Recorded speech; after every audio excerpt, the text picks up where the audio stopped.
community. We pray, Lord, that you watch over our council tonight. Continue to lead, guide, and direct them in every decision that they make, Lord. Give them peace when they go out of here, Lord, to know that they've made the right decisions for our community and our citizens, Lord. Lord, we pray for a hedge of protection around our city employees. We ask that you continue to watch over them, lead, guide, and direct them each and every day, Lord. Be with our community and those in need, Lord, and let us always remember to love one another. In your holy name we do pray. Amen. Amen.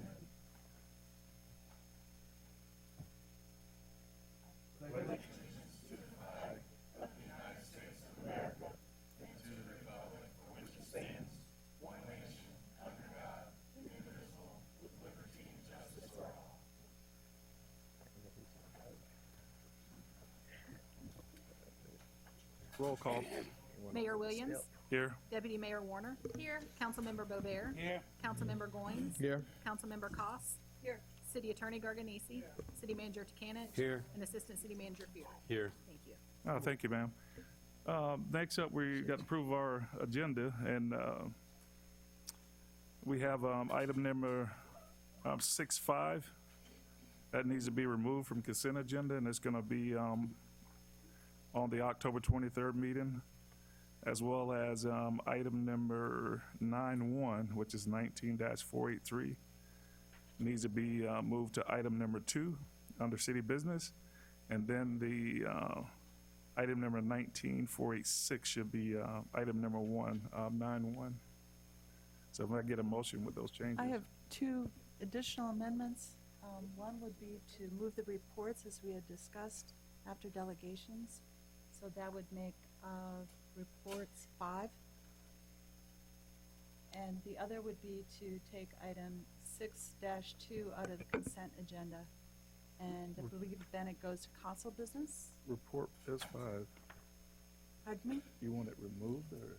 No, No, the reports, as we had discussed several months ago, would be Yes, it's back moved on up. there as item 5. Oh, okay. Yeah. I don't have that agenda. What's showing up Oh, here okay, I'm sorry. is Okay. not that. And then what was the other change or? Would be that the consent agenda item, yeah, it was 6-2. That would be, it would become council business or city business? I make, City business. you done, Maureen? So it'd be city business 9.2. Unless the other amendments change that. Okay. I'm sorry, Jake, what was that last amendment you made? It was, 9. yeah, you were moving item number 1 on the city business to item number 2, and then you were adding item number 19-486, which will be 9.1 on the city business. All right. Yeah. I make a motion to approve the agenda with the adoptions. We got a motion from Councilman Bovair, Second. second from Councilman Goin. All in favor signify by saying aye. Aye. Opposed? It passes unanimously. Okay, we got our second item is the minutes from the budget/CIP workshop of August 7, 2019, and B, District 3 Town Hall meeting on August 20, 2019, and number C, the regular meeting of August 28, 2019. What is the wishes of the council? A motion to approve all the minutes. We got a motion Second. from Councilman Goin, a second from Councilman Bovair. All in favor signify by saying aye. Aye. Opposed? It passes unanimously. We're going to move on to awards and presentation. And first item up is a proclamation for National Long-Term Care Residents Month. Ms. Koss, Okay, or so Councilwoman Koss. reading the proclamation, whereas there are 1.5 million individuals living in 16,000 nursing homes, 1 million individuals living in 50,000 board and care-assisted living facilities in the U.S., and whereas there are more than 4,100 nursing homes, assisted living facilities, adult care homes with the capacity to serve over 192,000 residents in the state of Florida, and whereas the Federal Nursing Home Reform Act of 1987 guarantees residents their individual rights in order to promote and maintain their dignity and autonomy. And whereas all residents should be aware of their rights so that they may be empowered to live with dignity and self-determination. And whereas we wish to honor and celebrate these citizens, to recognize their rich individuality, and reaffirm their right to vote and participate politically, including the right to have a say in their care. And whereas individuals and groups across the nation, across Florida, will be celebrating Residents' Rights Month to emphasize the importance of residents being informed about their rights, being engaged partners in achieving quality care and quality of life, and feeling confident in speaking up about what is important to them. Now, therefore, on behalf of the mayor and the city council, we do hereby proclaim October 2019 as National Long-Term Care Residents Month. And I don't think there's anyone here to receive that. Is there? Okay. Just said it right there. Thank you, ma'am. Okay, we're gonna move on to item number 2 on awards and presentation. This item right here, we're gonna be recognizing our volunteer of the year for 2019. And I could tell you this was a tough decision because we got a lot of great volunteers with the city of Cocoa, but I tell you one thing, it was, when it came down to it, this individual I felt was the right person to receive this right here award. And his name is Mr. Ed Jones. And Mr. Jones was an original member of the Diamond Square CRA, an original appointed in March of 1998. He has been a dedicated board member for over 21 years. Some of the comments that were provided during the nomination were as follows. He has served the city for many years. He is a committed Cocoa citizen. He constantly donates his time and money to youth organizations throughout the Cocoa community. He raised his family to be dedicated to the Cocoa community as well.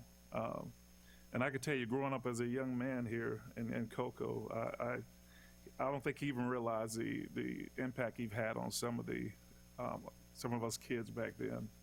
And I was so proud of him to know that someone that looked like me had accomplished so much in this community and during that time. And I was so proud, and I'm still proud of him today because he continuously do the things that he's been doing for many years. So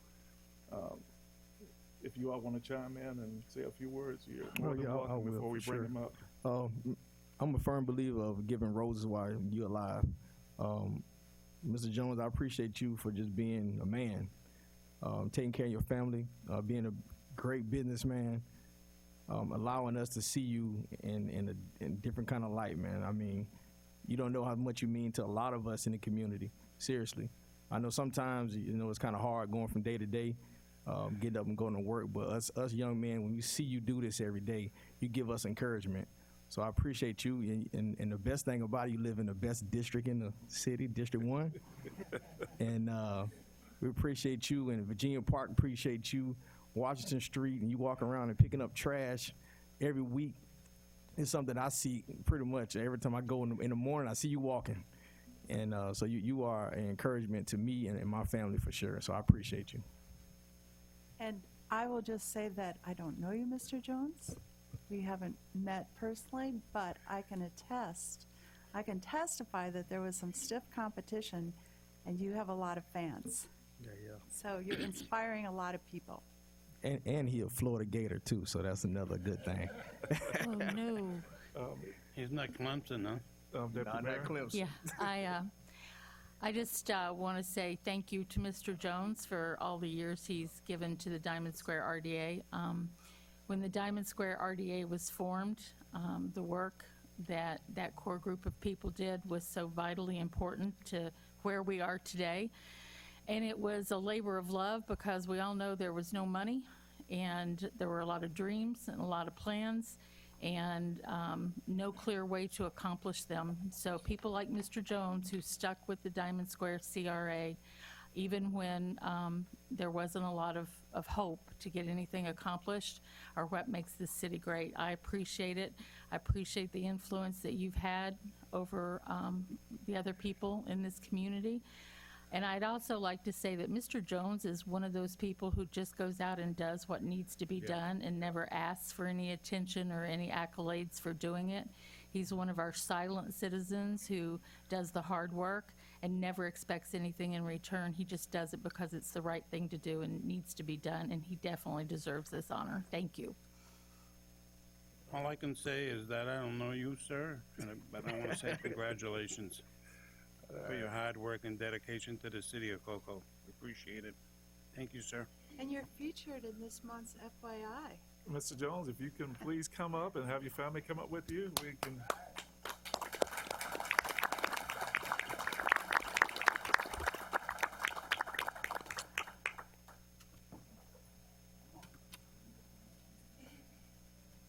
And I didn't know if the city manager wanted to say anything, and I apologize, Assistant City Manager.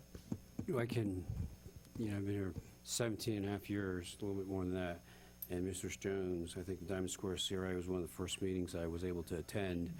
And his passion, his dedication to the Diamond Square community has never wavered. And he's always been somebody that's advocated it in the best interest of the residents of Diamond Square. And it's been an honor and a pleasure to work with him as he's continued to move, the Diamond Square Agency forward with his participation and leadership on that board. So it's been a pleasure to work with you, Mr. Jones. I always appreciate and respect you. Thank you, sir. Well, I was at the meeting today, and I remember seeing you walking around and sitting on my property over on Wilson Street, and I'm an Air Force veteran, so I saw this right here, and I said, you know what? I said, he'd enjoy this right here. So I picked this up today, so that's for you personally. So that's custom made, so.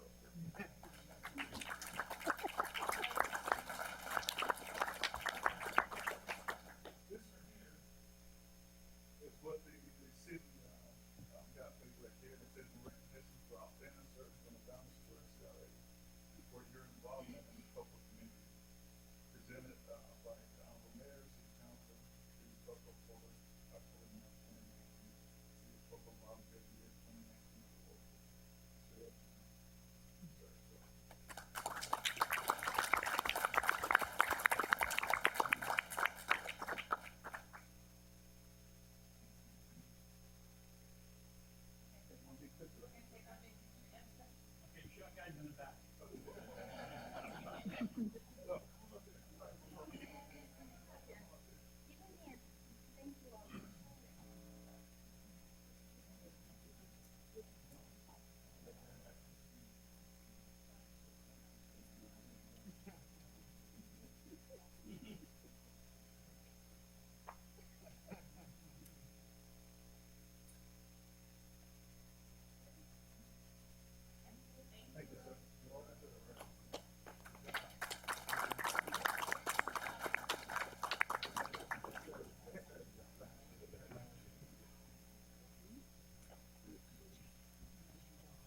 oh, yeah, I mean, we have that box down there. Right down the bottom. You're probably faster than I am, you're running.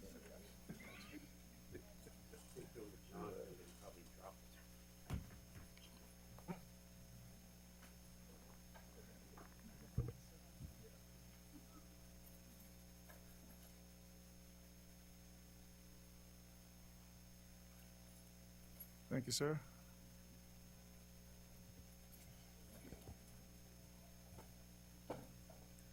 Okay, at this time, we're gonna, once again, congratulations, and at this time, we're gonna move on to our delegations, and we only have one card here, and that's Mr. Alex Greenwood, if you can come up and, We had two cards, Rita. Oh, okay. Menard as well. And- okay. Thank you. Good evening, Mayor, Council. I just wanted to share something that I'm very proud to say, that during the recent P&Z board meeting, the issue of gravel driveways has come up, and it was a unanimous vote that was stated by the chairman that we send a message. Okay, speaking of Mike. I'm sorry, thank you. To send a message to the city manager that it's an issue that the board feels that we should not be enforcing anymore until it gets corrected and better suited for the purpose it was meant to be. This is something that's only been started only a year or so ago, and it's caused nothing but problems, including long-term residents that are being charged $250 a day for gravel he had already. In addition to that, there is a very young person that has a house that's up for sale, and he will not be able to sell it with clear title. The basis, I understand what was intended, but it's not clear. It's more commercial than residential. There is a solution that was brought up. Maybe we can avoid one item, but this is something that you can see examples of all over the city of Cocoa. And that includes homes in the 200,000 range and up, including other homes that are in a less expensive area. I really feel that this is something that needs to be addressed as soon as possible, and so does the P&Z board meeting during the time when we had a citizen from the city of Cocoa bringing it to our attention. The thing that makes it really bad is if somebody is wanting to renovate a piece of property that's existing and they have a dirt driveway, that looks like what the city wants you to do instead of making any upgrades at all, including the lime rock gravel. It just does not make sense. It just needs to be addressed as soon as possible because people are being charged on a per-day basis, and it's really getting worse. I'm hoping there's a consensus here because it definitely was with the Planning and Zoning Board to try to get this resolved. I don't know if the city manager was able to get that information yet, but that was another reason why I brought it to everybody's attention. And I just It was a recommendation, but it's something that we're gonna look at, and I guess our attorneys and the staff are gonna look at this and put the city manager. Mr. Mayor, it's, I think there's only one person right now that's subject to enforcement in terms of an order being issued against them. But, I've spoken with the city, the chief of police and the code enforcement manager, and it's an issue of priorities. And in terms of, we have the comp plan, the sustainability plan, various projects. We have, it's the beginning of the fiscal year. And at this point in time, we will work and use that administrative discretion. But you also got the medical marijuana, with the utilities workshop, with strategic planning. So there's so many other things that are right there that are probably more pressing, for the long-term aspect of the city. Not that the city doesn't want to address this issue, but it just, you all have articulated a number of issues that are important. And this, as well as, I think the P&Z board spent a better part of a year on the new tree ordinance, and that, I've had some calls from members and others that feel that that's kind of creeped back in and dominating conversations. So I think both of these issues we want to put on the back burner. One, the Sustainability Advisory Committee is working, and one of their components is about, street tree canopies and how street trees and trees in of itself, have how they benefit the community.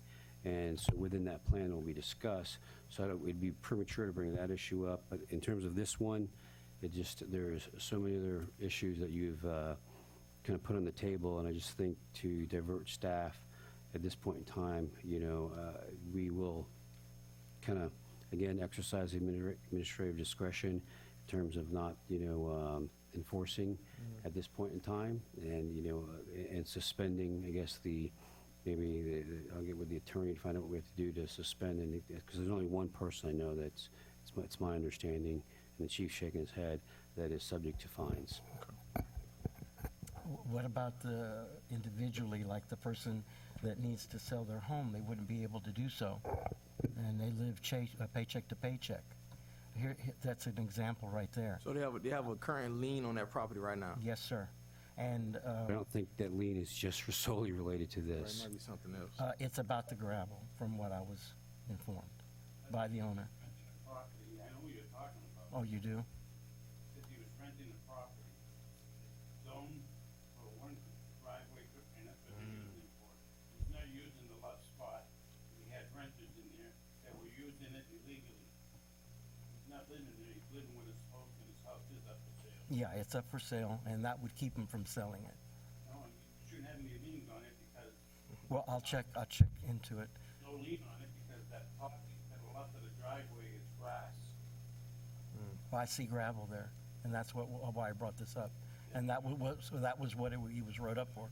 Parking to Well, it's Okay, well, this- it's the gravel. Let's just kind of move on a little bit here. All right, I We will, can- but we can the beat way this I up a little understand bit. it is that it won't be enforced until you have time to review the proper gravel issue. Right. So that's good to know, so I can tell people. Now, if some of them have been grandfathered in, are they going to We be? didn't say that. I want to be very I'm clear. We asking did a not say that there's question. anybody been grandfathered in. If Yeah. some of the people that had the gravel, like the man that had come to the P&Z board, I really feel he should be grandfathered in and stop the charges by the day. Yeah, that'll be another discussion. We- Okay. Again, Yeah. I work with the city attorney to discuss this. It just, I mean, It's vague, it's very commercial-like. Is there consensus from council with regards to the level of priorities, given the number of issues that we have, that in terms of revisiting the tree ordinance that we just spent well over a year? Well, the tree ordinance is I not would like costing to- people money. Well, but it's consuming staff time that's taking away from undertaking other projects and reviewing projects, and as one board member explained, delaying the meetings, more than they need to be. Well, they were ignored, if you remember. The tree ordinance was something not enforced, and that was only recently reactivated. So we're trying to just play discuss- catch We'll have up. to discuss this at another time, because So we'll be I have sitting to here for a while respond to doing this. statements that are not Yeah. correct. Okay. I'm sorry. But Okay. I do want to make a point in reference, and I don't know if it'll apply to the gravel yet, because I did some preliminary research and I can't find it. But in terms of our credit manual for stormwater and it being a pervious versus impervious surface, I did find some smaller cities that encourage at least stones and, I have an engineer, I can be more than happy to give you I think the type He's of gravel local. is the issue. Okay, yeah, he we can talk don't- to you about Yeah, that. All right, thank you for your attention. okay, thank you, sir. Miss Rita Lenore, you can please come up and state your name and address, please. Yes, Rita Lenore, 1200 Clear Lake Road. The last time I was here, For some reason, do what? the mic. Like this? Is that better? Okay. Last time I was here, it was to ask the city council to see the possibility of some proposed policies and procedures for the Cocoa Police Department about the way that the police calls were handled and resulting in some citizens facing charges when they really shouldn't have been if the policies and procedures for the police department were different and were followed. And that was taken away from me by the city manager, because the city manager told you, the council, that it was a landlord-tenant issue. I'm not talking about my landlord-tenant issue. I've been saying that for over a year, and I don't know why you guys don't understand. It's about the Cocoa Police Department and policies. Now, I did work very hard and tried to explain it to you in the correspondence that I prepared and I handed out. It was about police issues. It was about police calls, and it was about the chief of police. It wasn't what the city manager keeps redirecting you, and we don't even get to what I'm here for. So I'm back here again, asking you to please reread that. Please see that it's about policies and procedures that possibly could help not only the citizens that are incorrectly charged with these charges that they shouldn't be, but also it would help the police department too, and especially in the situation where I am living. But it also can apply to other people too. So I would ask that you look at that again. I would ask that you would look at that again.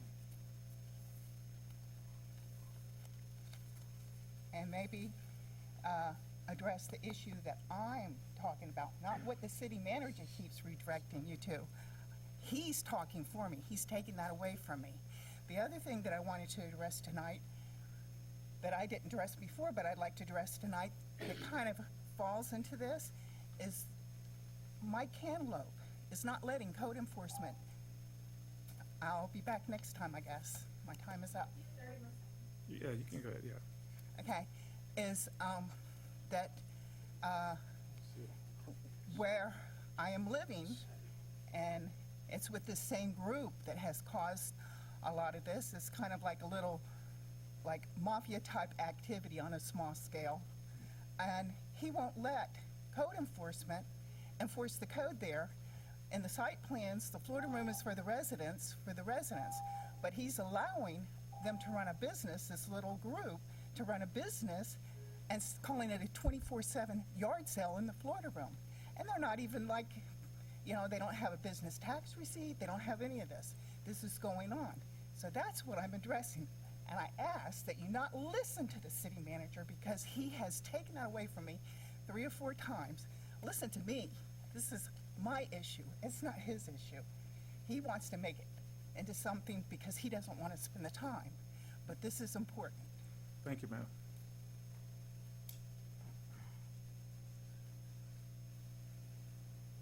Okay.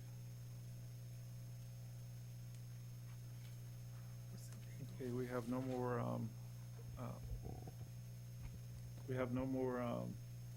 cards on the delegation, so we're gonna move on to our reports. Any boards or advisory boards or committees that need to have any reports today? Mr. Weigrat. Just wanted to report that the striping of downtown is ongoing. The rain's put them back a little bit, but we should be getting that completed soon. And also an update on the planting. We've got approximately 4,000 plants in place, and they're making progress on that. So, Thank you, sir. There was a question about, with the plants that we have or the trees that we have during the trash bash. Now, do we store, we normally take those back to Public Works, right? well, we try to give them all away. Yeah. And the ones that don't, I don't know if we have some. They're small and they're, really seedlings, and they're hard to take care of because Oh, okay. I was just curious. Okay. Yes, we may have some. I would have to check. Okay. Ms. Bowman? Yes, council previously requested for staff to bring forth an adjustment to the local preference clause in the purchasing policy. And so I just want to inform council that it's not on this agenda, it'll be on the next agenda. I've been doing research and I want to make sure that council's fully informed because there's multiple options available to consider. And so I'll be bringing that forward as a council agenda item next meeting. Okay, thank you, ma'am. Chief? I just wanted to remind everybody that this Saturday, we'll be out at Cocoa High Stadium for the second annual Space Coast Canine Competition. Starts at 1 p.m. It's free admission. Please come out. We've got a lot of competitors this year. It actually turned out to be an international because we have a competitor from Denmark. So come out, do some really good stuff. Thank you, sir. Chief Lamb? Thank you. I'd just like to take a moment to thank council and all the directors and our community for coming out to our changing of command ceremony. Very nice turnout to see Chief Prince off. He's already been sending me pictures of him fishing, so that was great. But much deserved. He's had a great impact on our community and a great impact on our city, so he'll be sorely missed. So I just appreciate everybody that came out. Also, we have hired a deputy chief. He'll be starting on the 14th, Samuel Bird. He'll be coming from Melbourne Fire Rescue. Very educated, very smart guy. I think he's going to fit in with the organization well, so he'll be here at the next city council meeting, and I'll introduce him at that time. So, thank you. Once again, thank you, and once again, congratulations. So, No report, sir. okay. No report, sir. Thank you, sir. No report, sir. Thank you, ma'am. Thank you, ma'am. So, city attorney. Thank you, sir. Assistant city manager. Just a quick report. Staff did meet with FPL today regarding the streetlight conversion, the LED streetlight conversion. They just received approval from the district FDOT office that the LED lights met their photometrics, and so at the same time they do city streetlights, they'll also do the thoroughfares, at least the ones that aren't city-owned. And so we're looking forward to bringing that contract forward here shortly, so. Thank you. Mr. City Manager. Yes, Mr. Mayor, members of council. In the first of the month, there was a meeting with Eastern Florida State College to review, to discuss the future of the campus, talk about the programs that are and will be expanded there. Essentially, the vision is to create an advanced technical educational center, largely focused around aerospace, aviation, engineering, and advanced manufacturing, in addition to some other, the HVAC program and some other programs.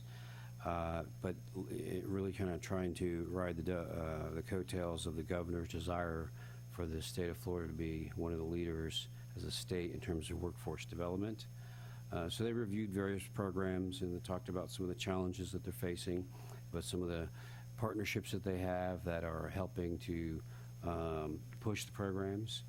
And there was a discussion about the future of the Y, at which at the meeting, the Eastern Florida State College kind of did indicate that they, when they looked at it in terms of the building itself, because they are essentially not charging any rent, but they're paying the utilities. They're doing maintenance calls on, basic maintenance calls, handling fire, pest control, and things like that. But quite a few maintenance calls. Yes, Yeah. yes. Like I want to say it was like 300 or so since January 17. But they evaluated the roof and the HVAC of the facility, and they believe that cost is somewhere around $750,000, and have committed to, despite not receiving any PICO funds, public education capital outlay dollars, about $324,000. And they are looking for, obviously the Y previously expressed a partnership, and that would, and then they also talked about, our potential partnership.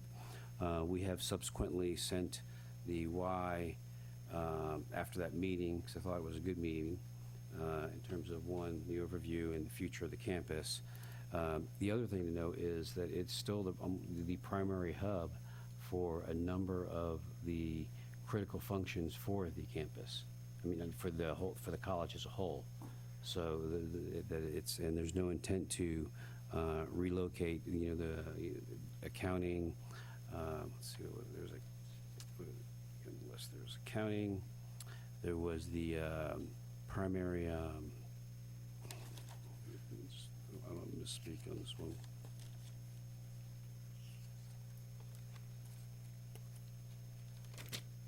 And just to add, Mr. Yeah. City Manager, they assured us that they weren't going anywhere. There was rumors that they were going to shut that campus down. Well, that's not happening. Yeah, they had a number of individuals there with various programs, but it essentially is they all their primary support services, what they consider their operational nerve center in terms of human resources, IT, accounting, facilities, the actual career planning and development center, the Military Veterans Service Center, are located, at the Cocoa campus, as well as, while some of the programs and classes are held at, Melbourne International, the Aviation Center is actually their program and classes, and some of the primary staff are at the Cocoa campus. So they really kind of reviewed, where they were and where they were going. In terms of the workforce development, working with Career Source Brevard, the EDC. So it's something I think it's an opportunity to work on collaboratively in the future as we move forward, especially considering what Cocoa High has going on with their AVID, the construction program, and the desire for Eastern or the Brevard Public Schools to do the Cargo Logistics Training Center at the Clear Lake Adult Center. You know, they want to apply for that grant. So that's both, we met with Eastern Florida State College as well as, and then has communicated with the Y, asked for some of the information that we requested previously regarding financials and a plan, you know, and how they're going to be sustainable, as well as trying to ascertain from the presentation specifics in terms of the number of COCO residents that are actually, you know, out of the potentially 5,000 that were identified as members. But if you looked at that map, they went north as Titusville and far down as Melbourne, is how many were COCO residents that you're asking the COCO taxpayers to help participate in that. There's a couple other things we asked, and so we did follow up with an email, and we've asked for that information. And once we have it, and you know, we're hopeful, you know, with the college reassessing and coming up with some alternative ideas in terms of trying to keep the building, get it repaired, and then look at phasing in some of the other projects or the needs. But they certainly have limited capital dollars due to some state funding, and they have, I think they said there were 57 buildings, you know, for which they're responsible maintaining across all their campuses. Then the other thing I want to report, this is excellent news. I mean, September 24th to 26th, in the University of Central Florida College of Community Innovation and Education, they had an assessment team come to Endeavor Elementary, and back in 2014, you know, I know Matt, myself, and a representative from Eastern Florida State College, was actually Dr. Jolie Smith, Children's Home Society of Florida, the school district. We met, and there was a discussion about, you know, applying for a community partnership school planning grant. And so 5 years later, here we are, and after the planning grant, and prior to when they became a partnership school, they've actually now have attained certification, you know, as a community partnership school, which is, there's a lot of accolades and to go around. I would certainly, we have a lot of partners at the table, and that's one of the strengths that were identified by the team, the assessor. But you know, obviously, clearly the Brevard Public Schools, Principal Reed, Assistant Principal Mraz, Jarvis Wheeler with the Children's Home Society, Dr. Muriel Pamphile, Dr. P. She's really the backbone. And then, you know, the Brevard Health Alliance, the UCF, you know, them providing the students that are in education to assist. City of COCO was also, and then there's others, partners and stakeholders, all of them, you know, their leadership and their determination, because, you know, probably about 2 years ago, we were wondering if this was going to continue, having gone through 3 superintendents, several executive directors of the Children's Home Society, a couple principals, and here we are today. And there is an additional round of planning grants coming up for community partnership schools.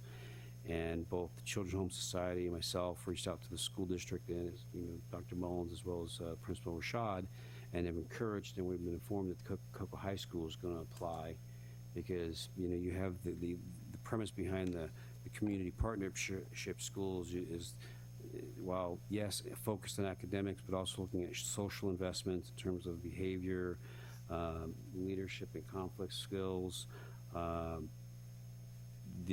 the school becoming a neighborhood and community resource, and then also focusing on health, you know, both in terms of medical, dental, and behavioral, and you're providing students specific attention that they need, that they're not getting, they wouldn't get in a traditional setting.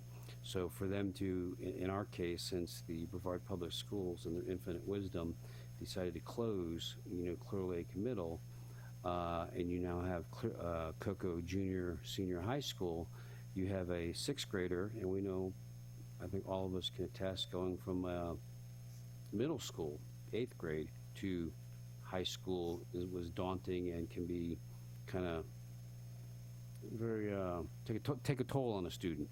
So going from 6th grade to junior, senior high, and without having that level of support and that enhanced environment. So we see it as an opportunity, and so they will be applying, and we'll be discussed about using the same cabinet leadership structure, to help them do that. So we're excited about that because, the grades that they received last year were the highest that the Endeavor Elementary has received in the last 5 years. They went from a solid D to a solid C.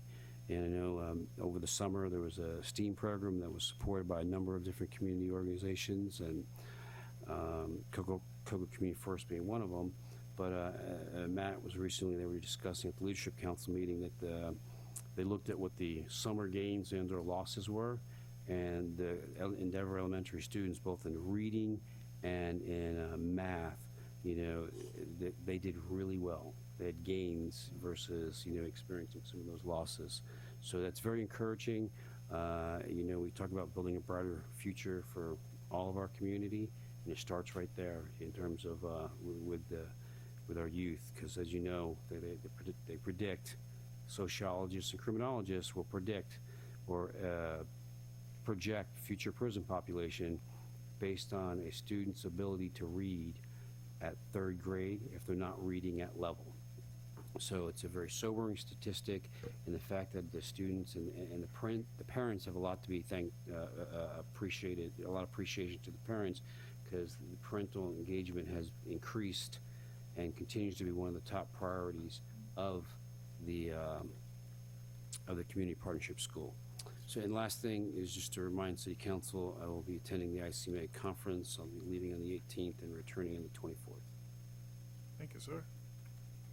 Is that it? Yes, sir. Deputy Mayor Warner. Just one thing, Mr. Mayor, since the police chief did bring up the canine competition, I just wanted to add that anybody who would like to volunteer to help with the competition on Saturday, we are going to have a volunteers meeting on Friday at the police station to do assignments. This event does require a lot of volunteers because we have merchandise to sell and people to park and, people to get situated and raffle tickets and special guests and somebody making announcements and people running. So anybody who wants to volunteer, get in touch with me. I'll tell you where we're going to be and what we're going to be doing on Friday evening to get ready. And I'm not sure, Mr. Dial may be needing some help at the field on Friday to get everything set up if anybody likes to do heavy lifting, because all the obstacles have to be set up on Friday during the day. So he can use some volunteers over there if anybody's not working. Also, Ed and John, I sent you all an email with a video that I took on my way in this evening on the River Road just north of Dixon Boulevard, actually kind of at the corner of Indian River Circle. There's some really bad flooding. It does not normally flood right there, but since that house was torn down and rebuilt right on the corner of Indian River Circle, that flooding has increased. And if I had not been driving an SUV, I would have had to turn around and find another way. It was that deep, and it wasn't just, it was covering the entire road. So I sent you guys a video that I took of it. I don't know what's going on there, but Is that now every King time Tides? if you came that way, I don't know how you made it through it without swimming. Yeah, it's king tides. They're Yeah, actually seeing it in the lagoon, yeah, as Matt observed the yeah. other day. It's really, really. We'll check it out. Yeah, it was bad. And normally, there's flooding in other places along there, and there wasn't. So that was kind of an anomaly. And of course, that wetlands is right there too. But it's flooding right there where there's actually a ditch that runs up along that vacant property there. So, yeah, but it's pretty bad right there. And that's it for me. Thank you, ma'am. Councilman Bover. No report, sir. Thank you, sir. Okay, I'm gonna do my report and then I'll move on to Councilwoman Cos. But anyway, I just want to remind everyone that on this Saturday at 5 a.m. at Cocoa High School at Rosendine there, the Cocoa High Chorus is going to be leaving for the airport on their way to Carnegie Hall. So we're asking the community to come out and just show their support for the kids. And that's 5 a.m. Saturday morning, and then we'll all head over to maybe Kay's Barbecue for breakfast.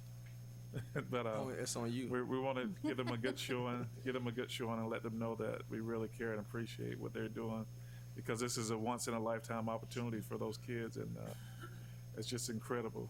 And and then next, I met with the providers, all the different providers here in Brevard County. I guess it was their annual meeting.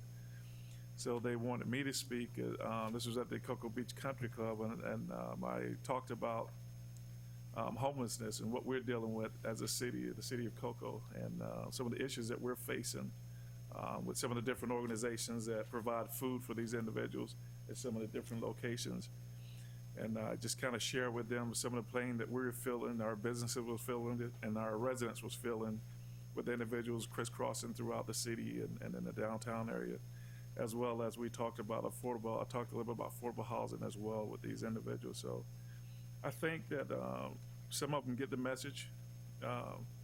We want to help anybody, and we want to help everybody that we can help, but at the same time, we want to do it the right way, because everyone has a right. The business owners have their rights to they conduct their businesses without all the interruptions, and the residents as well as the homeless folks have a right to be in our community as well. So, but we're trying to come to a happy medium and try to figure some stuff out, maybe come out with some central locations throughout the county that some of this stuff can happen, these activities can happen other than, at our parks and places like that and places like that, because it's creating havoc for some. So with that being said, Chief, I just want to, with the visibility at the parks, Carl Anderson, the provost, I mean, it's evident it works.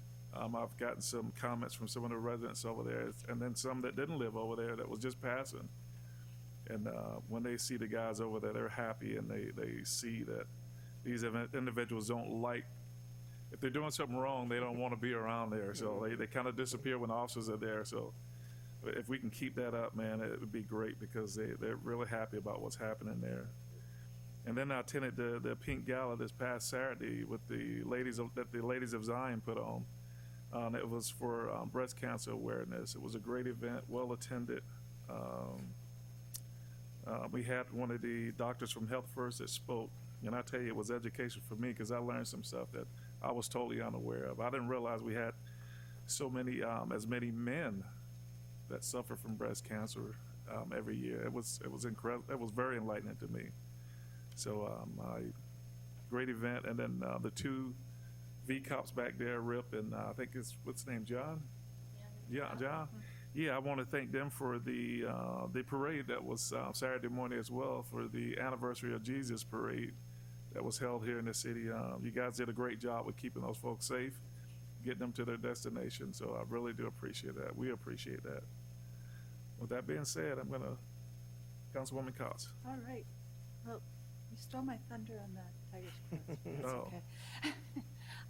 I attended the Indian River Lagoon, the Clam Restoration Project fundraiser that was the Coastal Conservation Association, and I was pleased to see there was a table of Cocoa PD there that are members and supporters of the lagoon.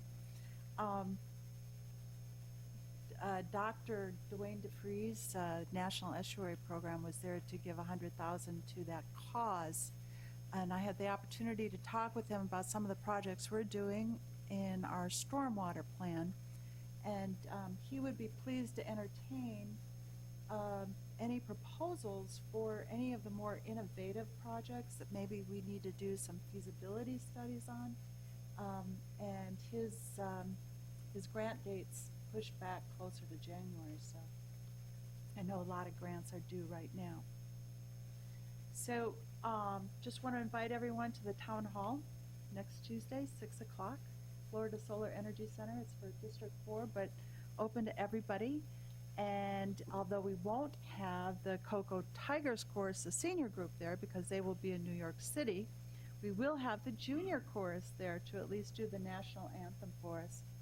And we'll be talking about focus points in the next year, about our stormwater plans, particularly for District 4 and other upcoming projects. And we will be serving brownies by Wonderlust. So, yeah. So, and the Florida Solar Energy Center is a great facility if you haven't been there. It'll be very comfortable. That it? Councilman Goins? September 26th, we had a community watch at Fern and Prospect. It was a good turnout. I mean, I wish we'd have more people, but I'd like to thank Officer Hadaway and everyone else that helped him get the flyers out. I think he said he passed out 175 to 200 flyers. But the people that did show up, they was very comfortable with speaking, definitely with Chief. A lot of good information. And I think when people are comfortable, no one should be held hostage in their house. They should be able to be comfortable enough to go outside and play with your kids, etc. We had a few families that came to the park that lived directly next door to the park, and that was their first time going to the park in a few months, which is absolutely ridiculous. But our police department is doing an awesome job with slowing down this traffic. They're and like the mayor said, visibility is helping a lot. The segways is a big problem for a drug dealer and a prostitute and everything else that goes on that's negative. So the segways are helping. Yes, they are. They're quiet and they're confused right now. Like, why are they coming in my neighborhood, stopping us? But I would tell you, a lot of people in the community are very excited, as like the mayor said, about just seeing the activity. Sometimes we think certain part of the community doesn't like police presence, but those are the bad people, right? Good people don't mind it.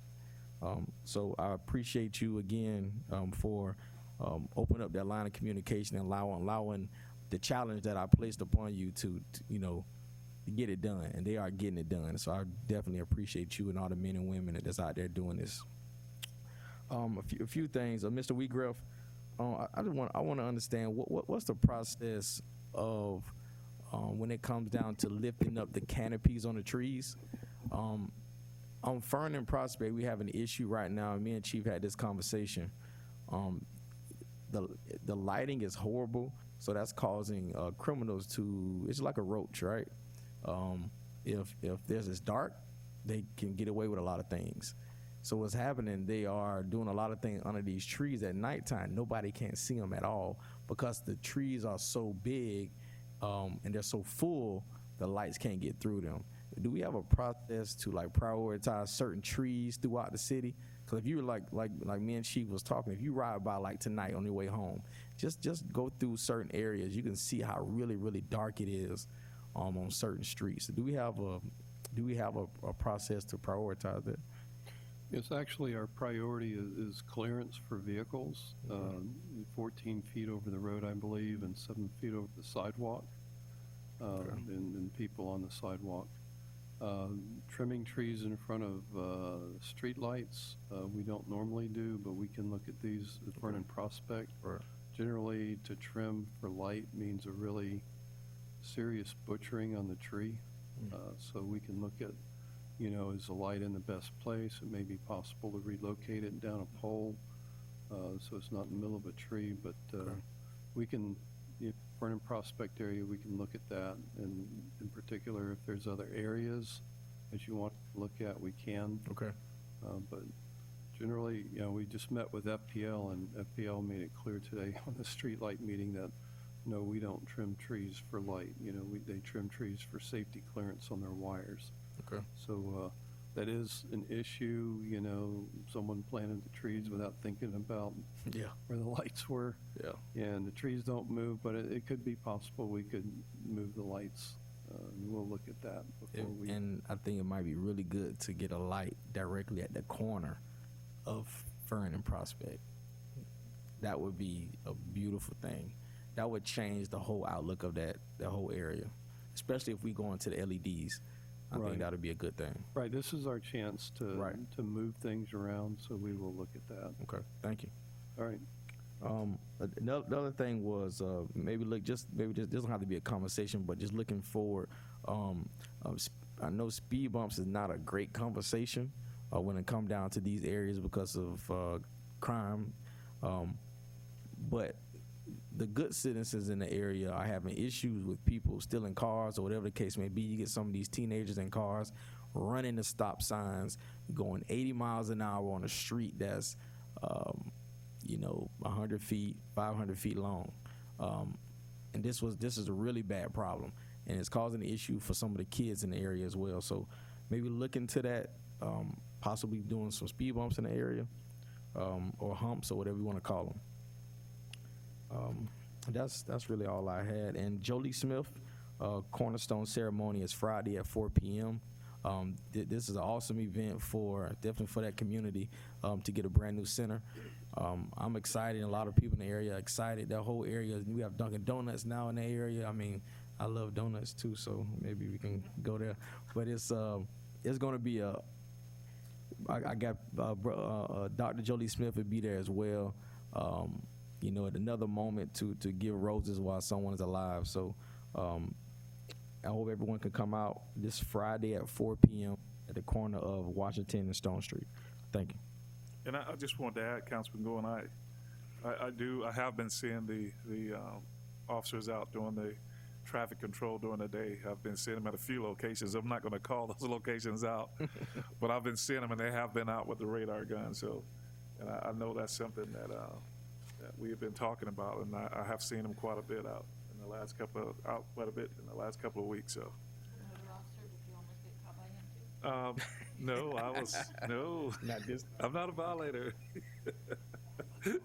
But anyway, we're going to move on to our consent agenda. What is the wishes of the council? Make a motion that we approve the consent agenda. We got a motion from Councilman Bover. Second from Deputy Mayor Warner. All in favor signify by saying aye. Aye. Opposed? It passes unanimously. Okay, we're going to move on to our public hearing. Item number 1, approve a large-scale site plan entitled Cocoa Gateway Entry Sign. Community Service Director, Ardoti. Good evening. Good evening. So this is a large-scale site plan. It's entitled Cocoa Gateway Entry Sign. This is before you because this is on city-owned property. Therefore, it comes to you, the council, for approval. The city, through the Cocoa Redevelopment Agency, they're the applicant. They're requesting this to develop a property as a gateway entry feature for the city and the village. It's a 1/13 of an acre. It's a very small parcel.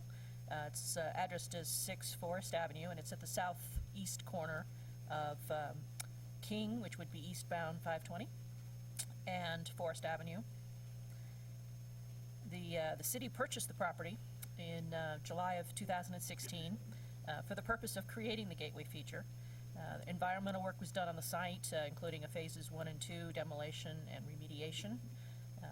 Property it's very small. It's a triangular piece. It's really ideal. Has very good visibility at that intersection to become a gateway point.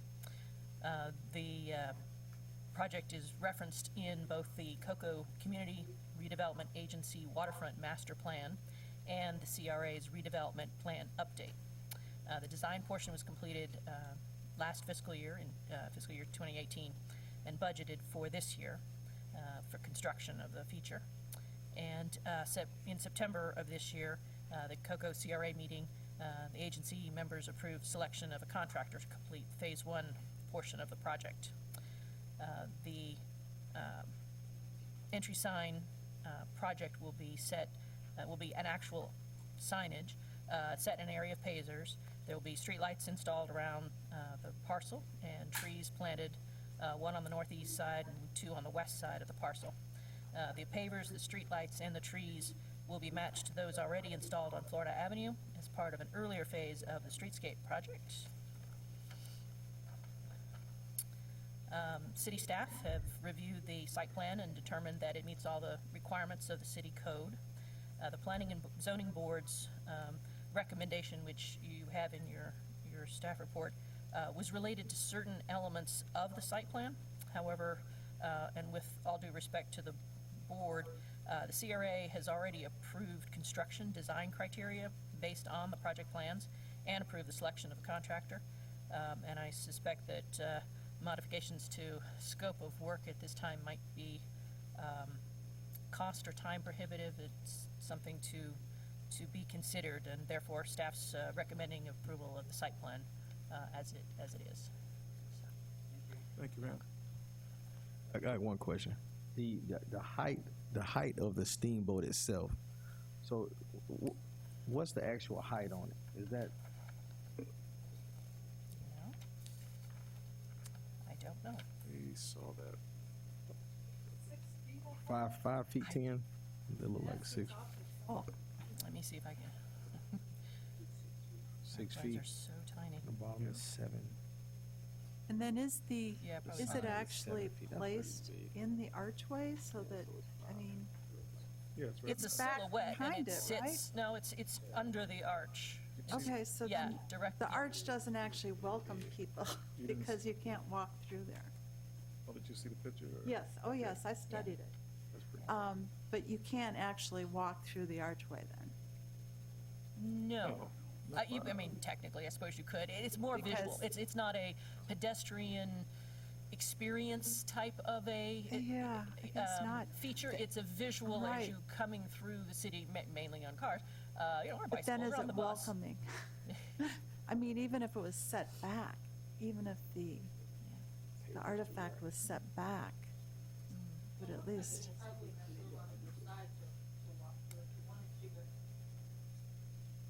There's not a lot of, other than the picture there, Yeah, it's not up. it's not like Yeah. a welcoming park that, is it? Yeah, it's not a park. Yeah, it's not designed to be. Yeah. Correct. It's, well, like I said, more of a I mean, visual thing. Okay, this, yeah. this is So, a, it's I do have a comment to make, please. okay, well, I was gonna open up to the Okay. public, but go ahead. If Okay. you wanna go ahead. No, I was just going to apologize to planning and zoning because I am sensitive to their feeling like we don't follow the recommendation. And I was at that meeting, and I should have said at that point in regard to their recommendation that there just be one tree. But it was so late in the evening, and just I'm cognizant of talking too much. And at any rate, there are two reasons. One, that within landscape design, 3 specimen plants like that, that is a design principle. So that's why they would do that. But probably more importantly is point number 2, which is that trees grow in colonies. They need, they're almost social. They have much better chance of survival if there are other trees in the area rather than just one tree. So any landscape designer would have, not done just one tree like that. So for that reason, I hope they'll understand. You done? Yep. Okay, this time I'm gonna, because it's a public hearing, I'm gonna close it to the council at this time and open it up to the public for public comments. And I do have one card here, Mr. Greenwood. Alex Greenwood?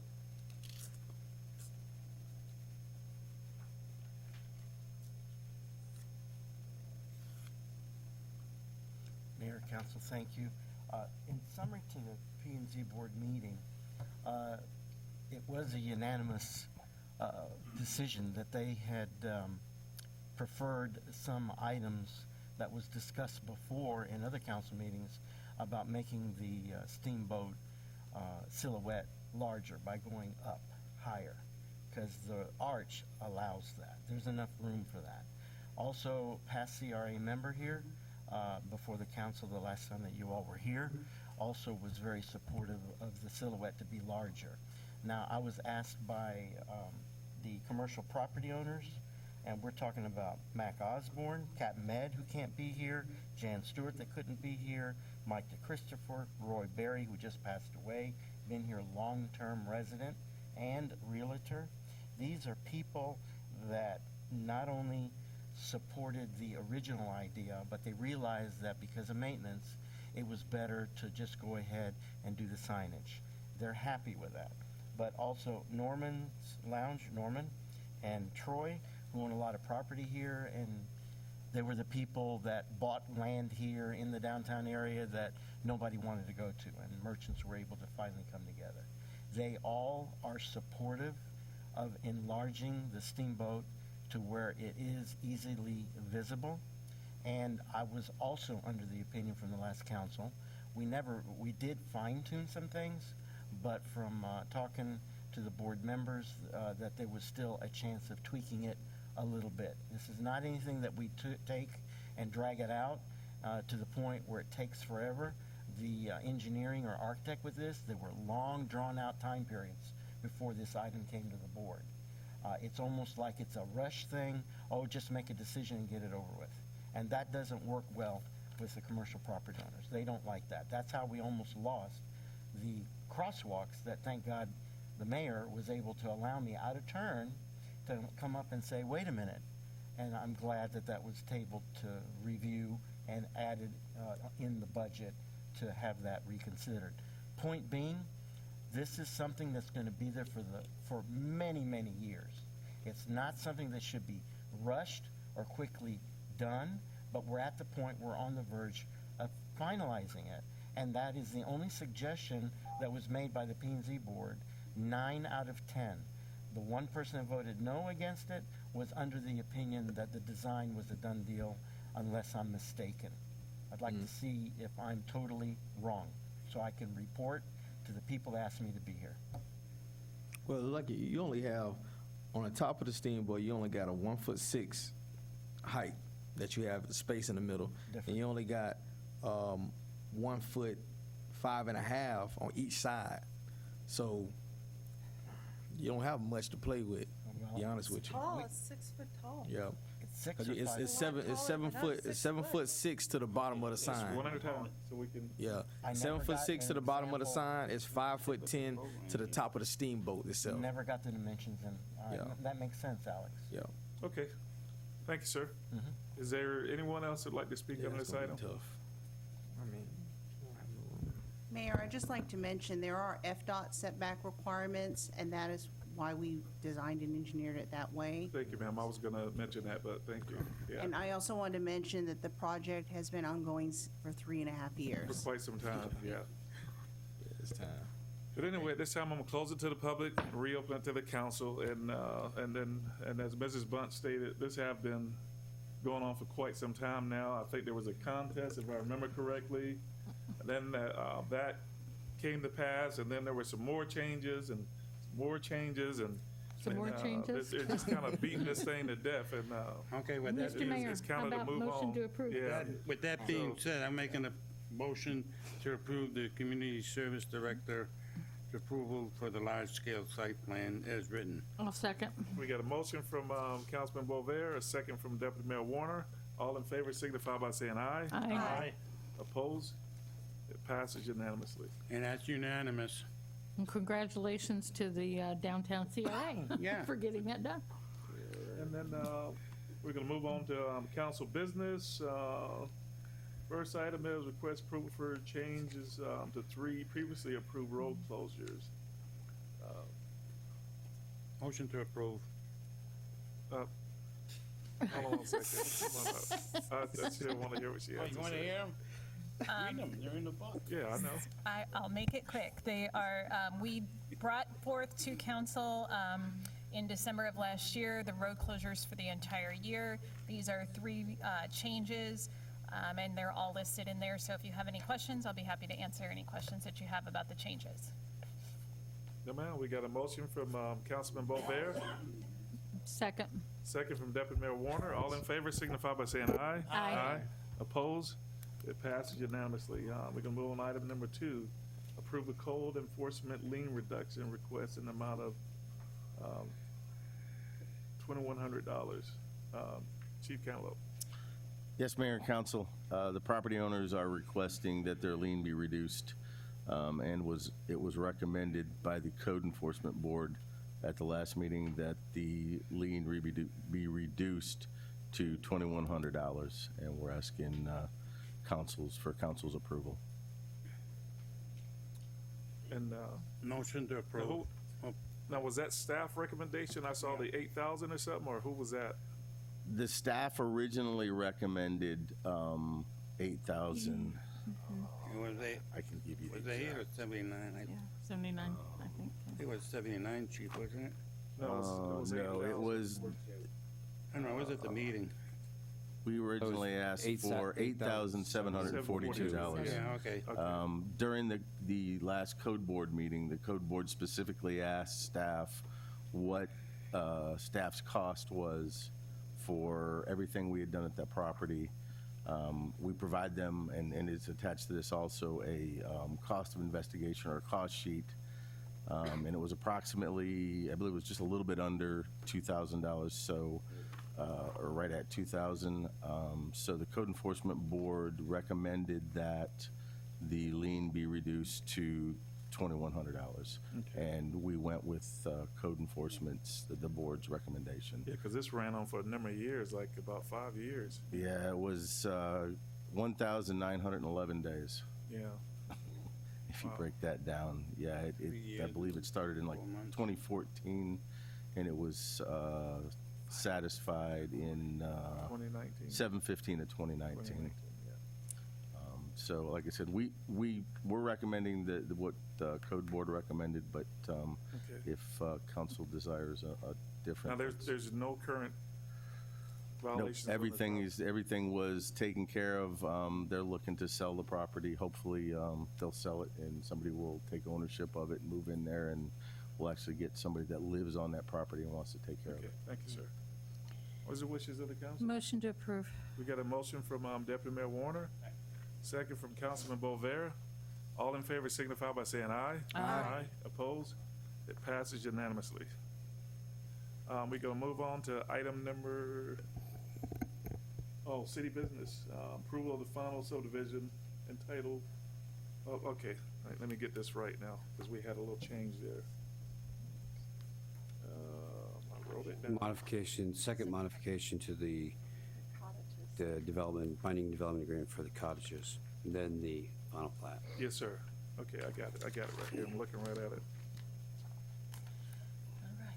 So the first item related to this project, this is the second modification, as we said, to the binding development agreement between the city and the Villas of Cocoa Village LLC. And it is also, and to authorize the city manager to execute.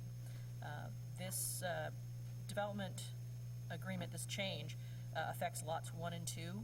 And just to sort of summarize it for you, the previous development agreement modification had required that lots 1, 2, and 3, and 4, and there's a drive entry between those lots, be shifted to the east a bit to move lots 1 and 2 out of a 10-foot FPL easement that runs down the west side of the property.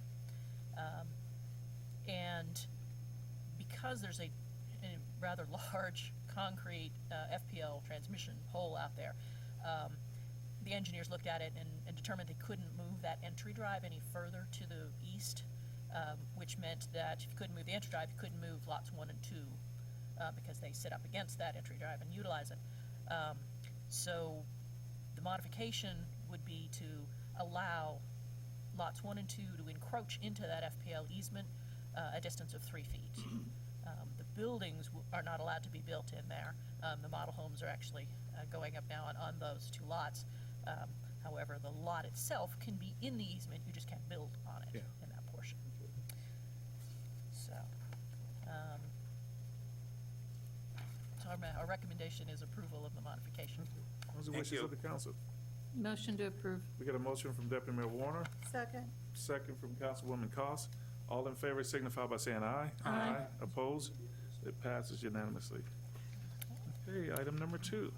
Item 2 is also this project, and this is 2 actions. It's a final subdivision for the cottages at Cocoa Village, and it is also approval of a security agreement and authorizing city manager to execute.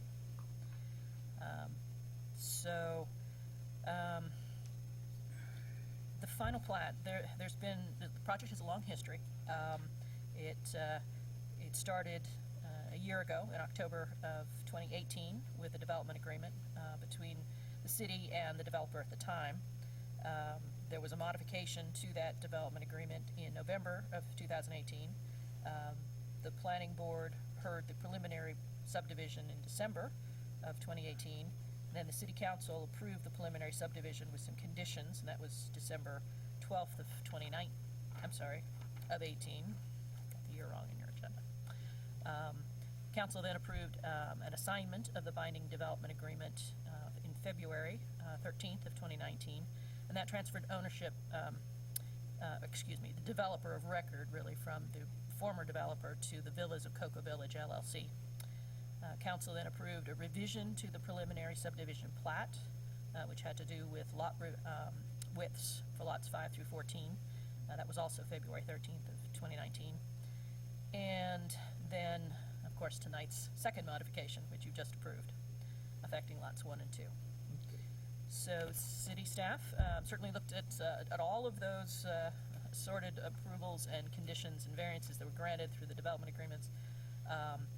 And the final plat before you tonight meets all of those conditions.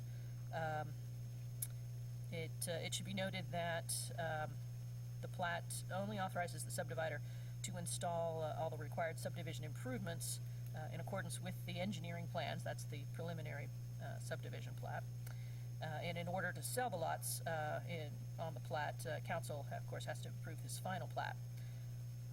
However, as a part of that process, the improvements, if that have not yet been completed, would either be handled by filing of a performance bond or depositing in escrow a check or cash in some form, either of which would mean 110% of the estimated costs. So in your agenda, you have a letter from the engineer with an estimate of what that would be.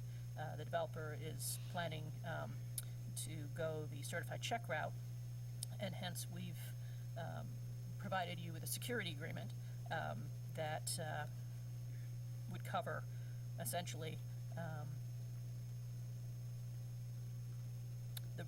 the road paving, concrete work that still needs to be done, the landscaping work that still needs to be done.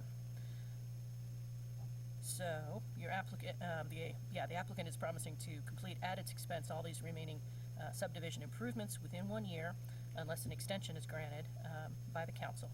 And should the applicant fail to do so, then the city is authorized to complete the improvements, the cost of which should be borne by the applicant, and the city is further authorized to use the security to mitigate the city's cost.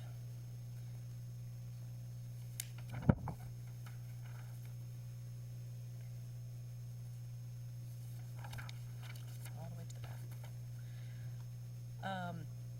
Our recommended motion to you is approval of both the final subdivision and also the security agreement with 2 conditions, one being a copy of the school capacity determination letter being required prior to recording of the subdivision plat, and 2, providing proof of all taxes paid for the subject property, which is required for recording anyway. Thank you, ma'am. Thank you.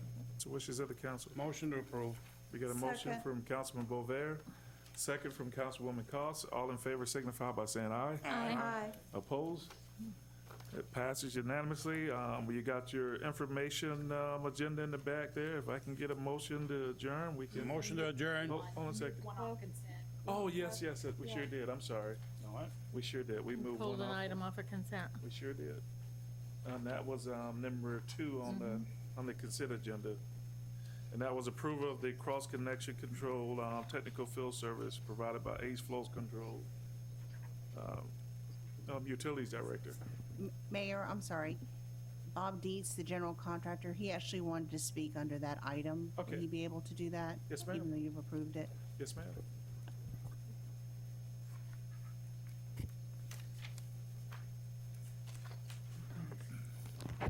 Good evening.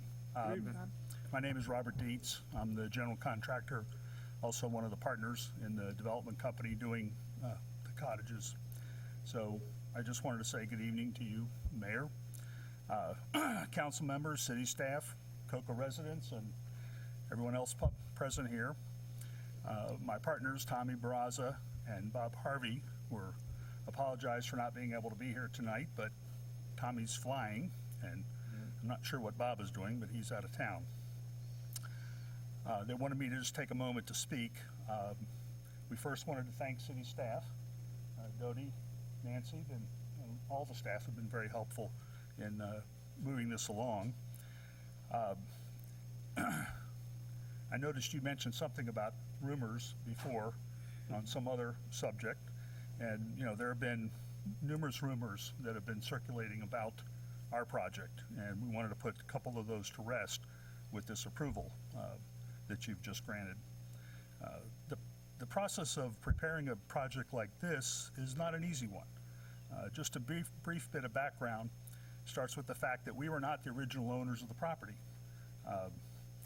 We were asked by the previous owner to step in and put our product, which had been selected by the CRA process, on his property.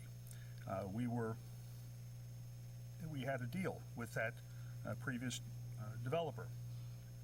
So months into working with him, his group decided that they were no longer interested in pursuing the project, and then we stepped up to the plate and purchased the property from them to continue it.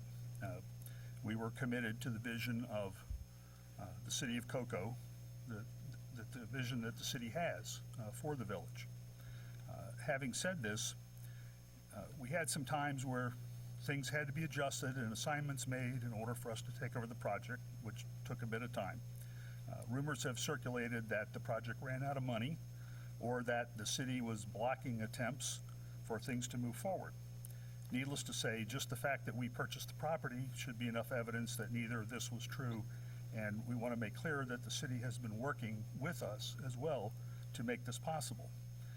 What the general public may not be aware of is that this is a unique type of project for which the city itself has had to adapt and quickly think outside the box in order to work through codes and ordinances. Many things that current codes don't really provide for a project like this. So, and also it's the norm that buildings don't start going up until your final plat is approved. Well, the city gave us permission to start our model. So this way it might seem to some that the project is taking a long time or that nothing is going up, when in fact lots of work has been done and lots of money and time has been spent and committed. For those who don't know, there was an old building on the property that had to be demolished, and it had asbestos, which had to be dealt with. There were some small amount of contaminated soils on the property near John Guerin due to an old railroad track that used to be down there. That had to be dealt with. And in subsequent to that, we started the infrastructure for underground utilities, water lines, sewer lines, retention areas, creation of new public parking spaces, new sidewalks, which were required, and of course a benefit to the city and its residents. Today is a good day that just continues to show everyone's commitment to the success of this new subdivision. And we wanted to be sure at this point to thank everyone involved in working with us to get this approved.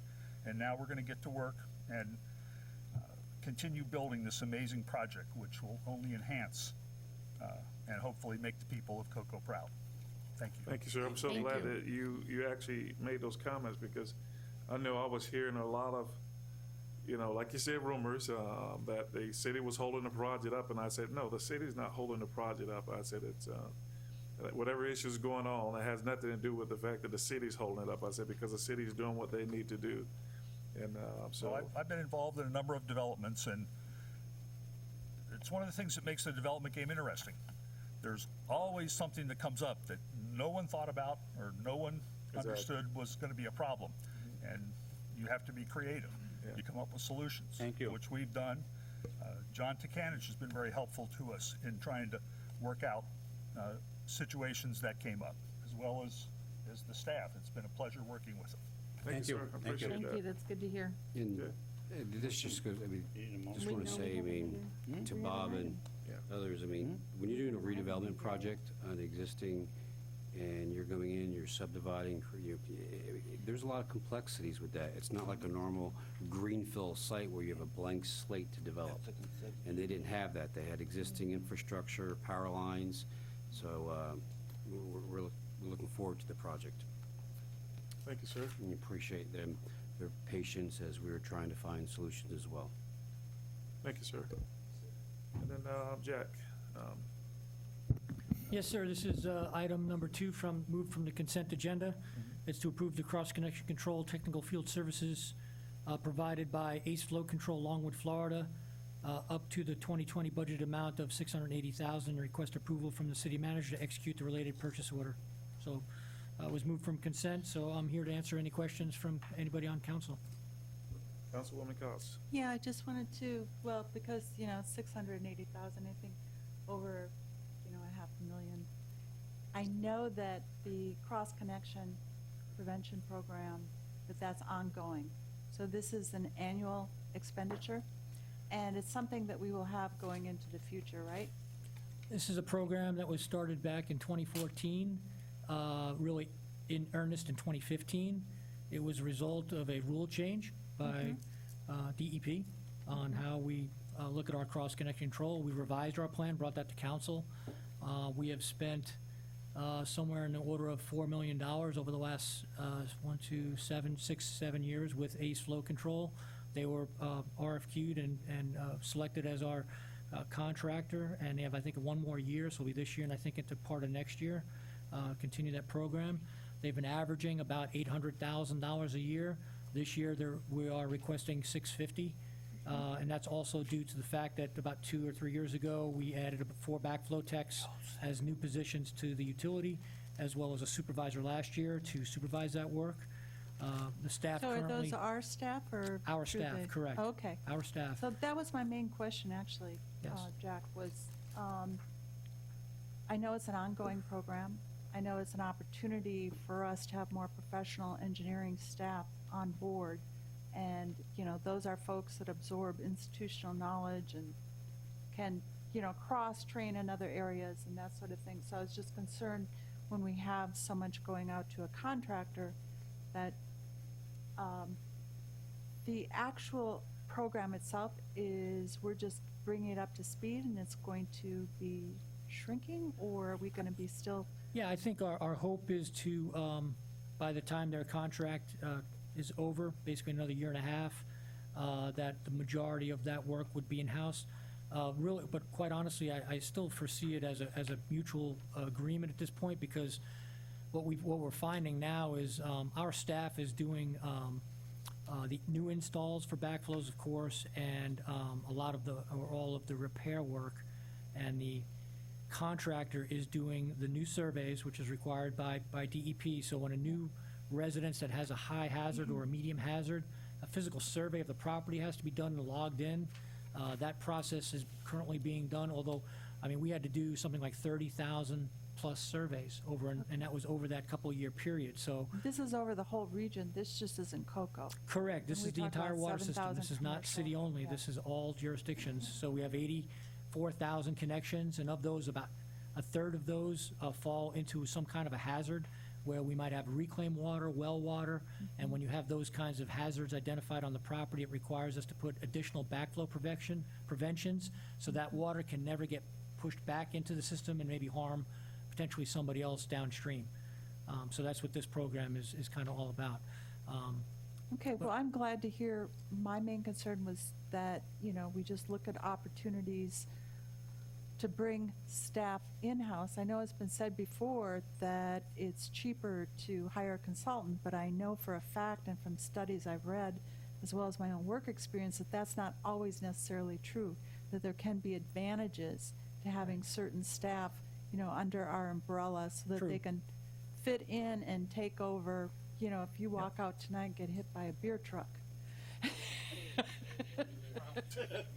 Okay? Just kidding, that won't happen. I agree. But that's the point. Yeah, And I agree. Okay. And I, just so you know, and to your point about the ability to do things efficiently, we would have some great challenges in order to test the backflows that they test, because it's a 2-year requirement for the, or 1-year requirement for the commercial. So every year, we have about 7,500 to 8,000 commercial backflows that need to be tested on an annual basis. And then the residential ones that fall into a high hazard about every 2 years is required, or is the guideline. And the speed with which those folks are able to do that testing is something that we have not yet been able to really understand. But there's a certain amount of motivation, I think, and unit costing that they do as a private organization that's driven towards keeping a business open. That's hard for us to mimic.